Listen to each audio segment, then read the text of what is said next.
we're getting kids, you know, getting kids hooked into their learning through robotics or something like that, for example, which might be a great hook. Kids learning different musical instruments,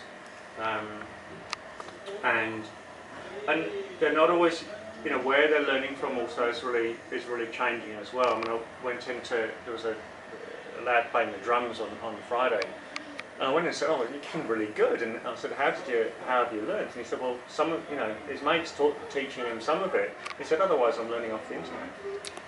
I went to take another example. Last year, there was a lad who got into using Blender, which is quite a sophisticated. You know, Blender is a really sophisticated kind of 3D animation-y kind of piece of software, and this is a kid here at this school? This is a student who's got into this, and so he started off drawing a dragon, a 2D outline of a dragon, and then over the next few months, really, because it was quite complex, he started three-dimensionalising it, and then he went into a stage of actually animating it, and then had smoke and things like this going off in the background.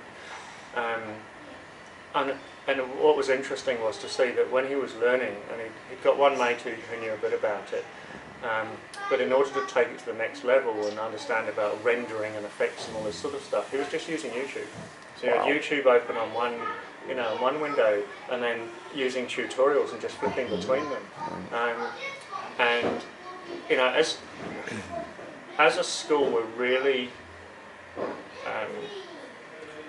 focused on the idea of actually teachers are here to cause learning. You know.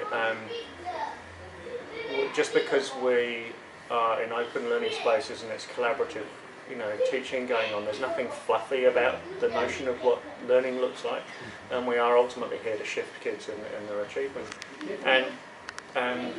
But we know with a situation like that, the very, very best way a teacher can cause learning in that situation is just to get out of the way.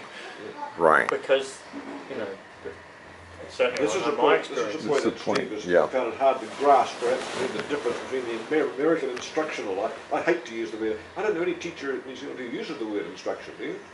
Instruction? No, but I know going through. I mean, I've been reading a whole bunch of stuff over the weekend, and whenever you're reading stuff that's come out of the States or Canada, it's like, you know, teachers' instructional models or instructional practices and things like that, and you know, it's just, yeah, it's that language, and one of the reasons we've gone away from having a whiteboard at the front of a room is because precisely it does that. It tells you actually this is the front of the room. And really with a modern learning environment, you know, you should be able to walk into it and not really be able to identify a front. So that's the first thing someone can do with an existing classroom, is to put them on all four walls. So yeah, Stephen Heppel talks about the notion of three, and having three kind of spaces, three teachers or three display spaces, three centres of interest, if you like, three focuses, and it'll be interesting to see when, you know, in the future, you know, when we're able to project onto glass and things like that, that all these glasses we've got in our rooms will be a surface for kids to project onto. What's that software you're using there? Just Keynote, is it? Oh, this is just Keynote, but I don't know. Yeah, so we got kids into programming, kids writing books and things to go into the library. He's a keen photographer, so he was writing a photography book for the library. By the way, Steve, you're a great fan of picking up good quotes. That's a lovely one from Edison I hadn't seen before. Isn't it? All the things we are capable of. I love that one. Eh? I love that one. I love it. I've never struck that before. It's outside. It's on a big placard up at, and it's written up on in a car park at Albany Mall.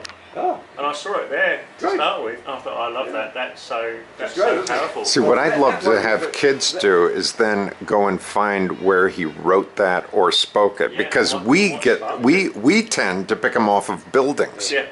And then, well, okay, this is like the third generation from the guy, and it's probably in an interview published in 1940 that someone eventually put on a wall. Amazing, eh?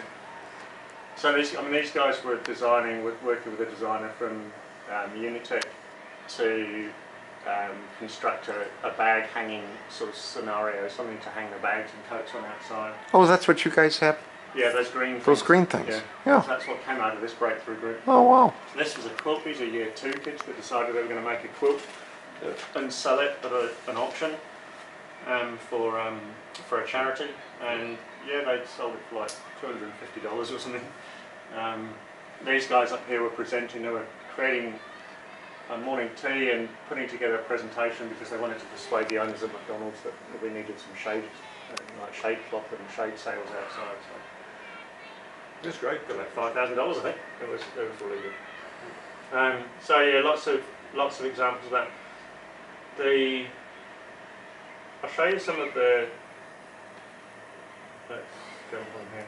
That's great. Yeah, that's